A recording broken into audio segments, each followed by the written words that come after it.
저는 서울에 사는 77세 교수 신재후입니다. 오랜 시간 사람을 가르치며 또 인생의 수업을 배우며 살아온 제게 요즘 들어 가장 자주 들리는 말이 하나 있습니다. 요즘은 사람 만나기가 무섭다. 몇 달 전 오랜만에 만난 고등학교 동창 이정수 씨가 제게 말하더군요. 신 교수, 나는 말이야. 이상하게 요즘은 사람 만나는 게 부담이 돼. 약속이 생기면 오히려 한숨부터 나와. 저도 그 말에 고개를 끄덕였습니다. 정수 씨만 그런 게 아닙니다. 나이 들수록 사람을 만나고 관계를 유지하는 일이 점점 더 고단하게 느껴진다는 분들이 많습니다. 사실 저도 그렇습니다. 사람과의 관계가 기쁨이기보다 피로가 되는 순간이 많아졌거든요. 젊은 시절에는 사람을 많이 만나고 어울리고 명함을 돌리고 그게 성공의 길이라 여겼습니다. 그러나 나이가 들고 나면 깨닫게 됩니다. 그 관계들이 모두 필요했던 것은 아니라는 거요. 오히려 조용한 시간을 통해 잃어버렸던 나를 찾는 것이 진짜 가치 있는 일이라는 걸 깨닫게 됩니다. 독일 철학자 쇼펜하우어는 말했습니다. 타인과의 접촉이 늘어날수록 인생은 더 고통스러워진다. 지혜로운 이는 고독을 사랑한다. 이 말이 왜 이토록 마음에 와닿는지 이제는 알 것 같습니다. 오늘 영상을 끝까지 보시면 혼자 있는 삶이 왜 더 평온하고 자유로운지를 알게 됩니다. 당신의 생이 더 단단하고 더 지혜롭게 바뀔 수 있습니다. 그러나 이걸 모르면 여전히 쓸모없는 관계에 마음을 허비하고 외로움을 피해 오히려 더 깊은 고독에 빠질 수도 있습니다. 몇 해 전, 제 아내가 세상을 떠나고 나서 한동안 저는 사람을 만나려 무척 애썼습니다. 그런데 시간이 지날수록 알겠더군요. 누구와 함께 있느냐보다 더 중요한 건 내가 스스로와 어떻게 지내느냐는 거였습니다. 스스로를 채울 수 있는 사람만이 남에게도 진짜 따뜻함을 줄 수 있다는 거요. 이제 우리가 나눌 이야기는 단순히 혼자가 좋다는 말이 아닙니다. 혼자 있을 때 비로소 찾아오는 자유, 평온, 통찰에 관한 이야기입니다. 그리고 그 시간이 어떻게 우리의 건강과 마음, 그리고 인간관계를 변화시키는지를 하나씩 풀어드리겠습니다. 지금부터 함께 생각해 봅시다. 정말 나이 들수록 혼자가 더 행복한 이유는 무엇일까요? 혼자 있을 때 비로소 온전한 나로 돌아올 수 있습니다. 며칠 전이었습니다. 저와 같은 시기에 대학에서 교편을 잡았던 박정자 교수님과 오랜만에 커피 한 잔을 했습니다. 진 교수님, 요즘은 사람 만나는 게 너무 귀찮아요. 약속 생기면 괜히 피곤하고 가서도 말없이 앉아 있다 오기 일쑤예요. 예전 같지 않아요. 그 말에 저는 조용히 미소 지었습니다. 박 교수님, 그건 나이 들어가며 생기는 자연스러운 변화입니다. 우리 몸이 이제 고요함을 원하기 시작한 거지요. 사실 그 이야기는 저도 요즘 자주 느낍니다. 예전엔 누구를 만나고 무슨 대화를 나누고 어디에 속해 있는지가 중요한 시절이 있었습니다. 그러나 이제는 오히려 혼자 있는 시간이 더 충만하고 더 편안합니다. 그 고요한 시간 속에서 저는 다시 나를 만나게 됩니다. 고대 로마의 철학자 세네카는 이런 말을 남겼습니다. 자신과 함께 있을 수 없는 자는 결코 자유롭지 못하다. 그 말이 마음 깊이 다가오는 요즘입니다. 혼자 있는 시간은 외로움의 시간이 아니라 나를 회복하는 시간이며 내가 누구인지를 다시 정립하는 귀한 기회입니다. 70대 후반인 제 이웃 장윤호 어르신도 비슷한 말씀을 하셨습니다. 진 교수, 난 요즘이 제일 좋아. 아침에 눈 뜨면 라디오 켜고 커피 한 잔 내려서 마시지. 그 조용한 시간이 그렇게 좋을 수가 없어. 예전엔 내가 왜 그렇게 북적대는 걸 좋아했는지 모르겠어. 저는 그 말씀에 고개를 끄덕였습니다. 그건 단순한 습관의 변화가 아닙니다. 내면이 성숙해진다는 증거입니다. 이제는 바깥 세상의 소음보다 내 마음의 소리에 더 민감해지는 나이인 것이지요. 또 한 가지 중요한 변화는 혼자 있는 시간이 많아질수록 자기 성찰과 자기 존중감이 깊어진다는 점입니다. 바쁘게 살아오느라 미처 들여다보지 못했던 감정들, 상처들, 그리고 지금의 나를 고요히 바라보는 시간이 찾아옵니다. 그 시간 속에서 우리는 나를 용서하게 되고 과거를 정리하게 되며 앞으로 어떤 삶을 살고 싶은지를 새롭게 떠올리게 됩니다. 나는 누구인가? 나는 어떤 삶을 살아왔고 어떻게 살고 싶은가? 이 질문 앞에 서게 되는 순간 우리는 비로소 외부의 평가에서 벗어나 내면의 진짜 주인이 됩니다. 혹시 지금 혼자 있는 시간이 많아졌다고 느끼시는 분이 있다면 그 시간을 불안하게 여기지 않으셔도 됩니다. 그건 인생이 우리에게 주는 성찰의 기회이자 어쩌면 가장 지혜로운 축복일지도 모릅니다. 이제 다음 이야기에서는 우리가 왜 인간관계 속에서 그렇게 쉽게 지치고 그 피로가 마음의 병이 되는지를 함께 들여다보겠습니다. 인간관계의 피로는 조용히 마음을 병들게 합니다. 얼마 전 저보다 2살 위인 이영자 선생님을 뵙고 함께 국밥을 먹었습니다. 은퇴 후에도 지역 봉사 모임, 교회, 동창회까지 부지런히 다니시던 분이라 오랜만에 얼굴을 뵈니 여전히 활기차시겠거니 했습니다. 그런데 식사를 하며 조용히 꺼내신 말씀이 제 가슴에 남았습니다. 신 교수, 나 사실 요즘 사람 만나는 게 무서워요. 말 한마디 잘못할까 조심스럽고 웃고 돌아서면 왜 이렇게 허전한지 모르겠어요. 그리고 잠시 침묵하시더니 덧붙이셨죠. 사람이 사람 때문에 지치고 상처받고 나 혼자만 그런 줄 알았어요.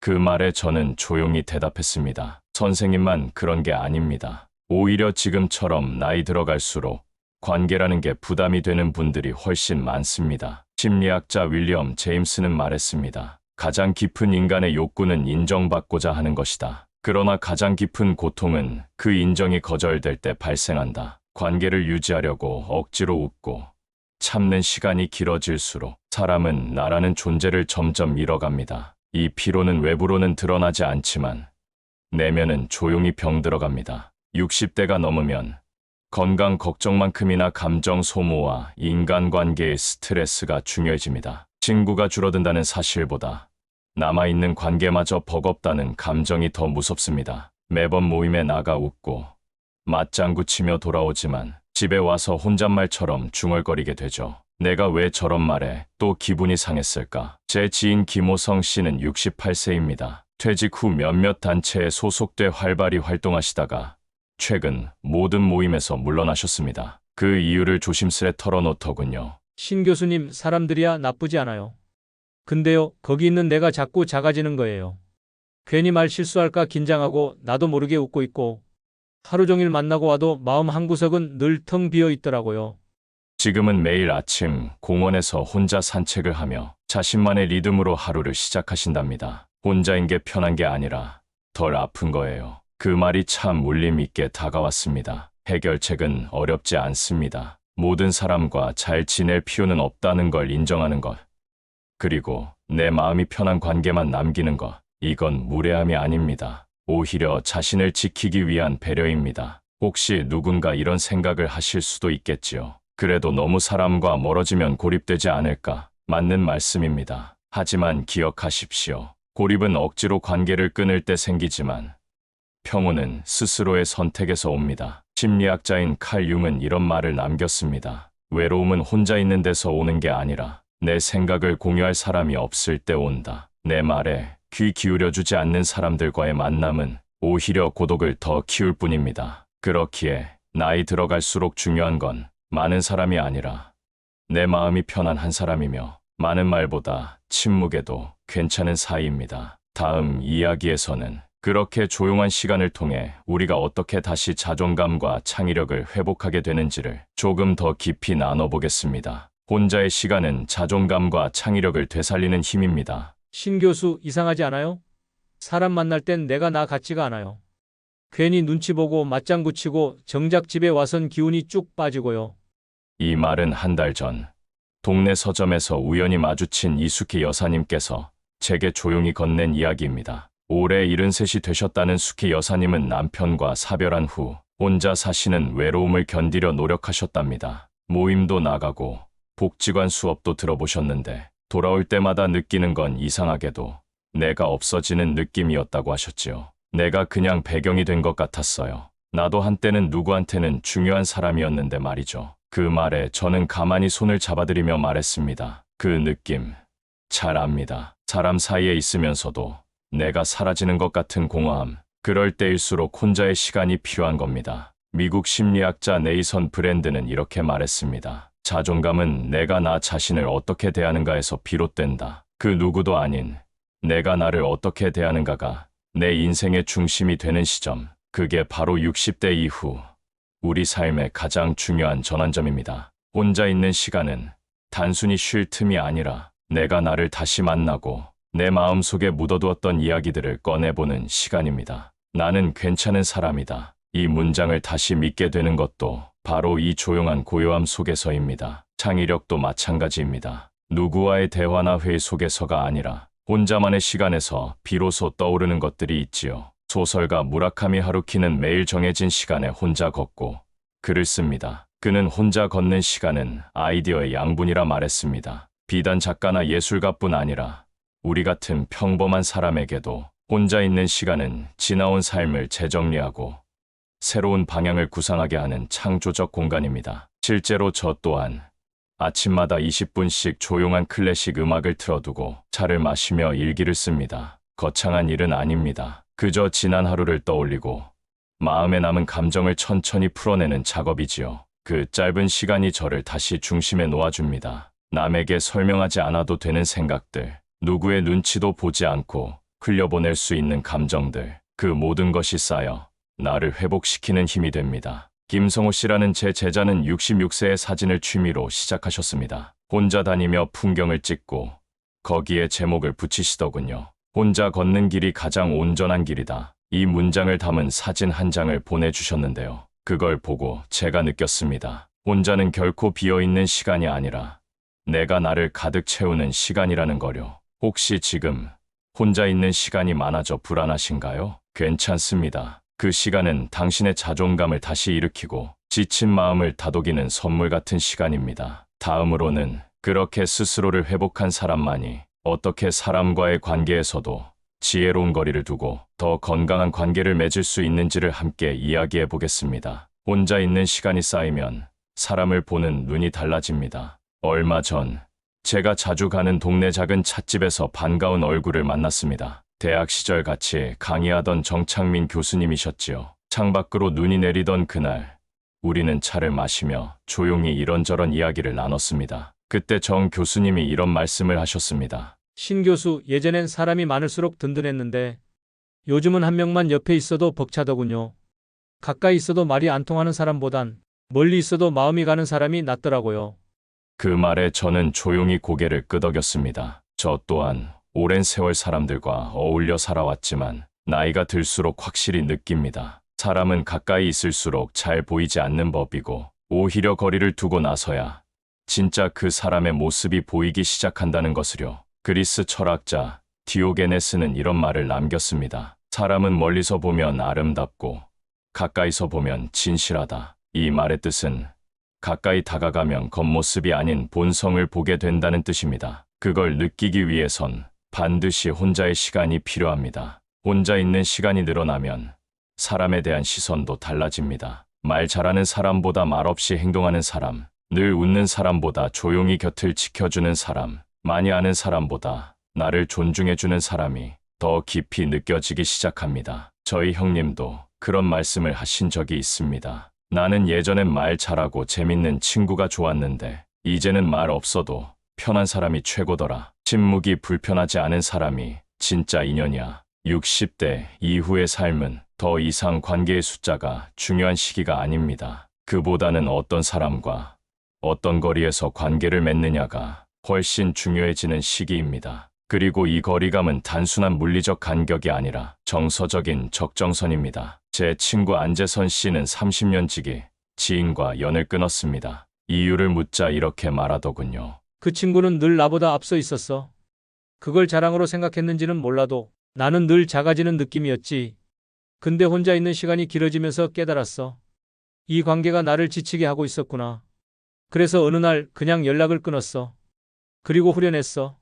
그 말은 저에게도 깊은 울림이 있었습니다. 우리는 관계를 유지하기 위해 자기 자신을 얼마나 희생하며 살아왔는지 돌아보게 만들었지요. 그러나 이제는 그렇게 살지 않아도 됩니다. 불편한 관계를 끊는 건 결코 이기적인 일이 아니라 자신을 보호하는 지혜로운 결정입니다. 혹시 이런 말에 두려움이 드시나요? 혼자 있다 보면 나중에 아무도 남지 않으면 어쩌지? 그 걱정.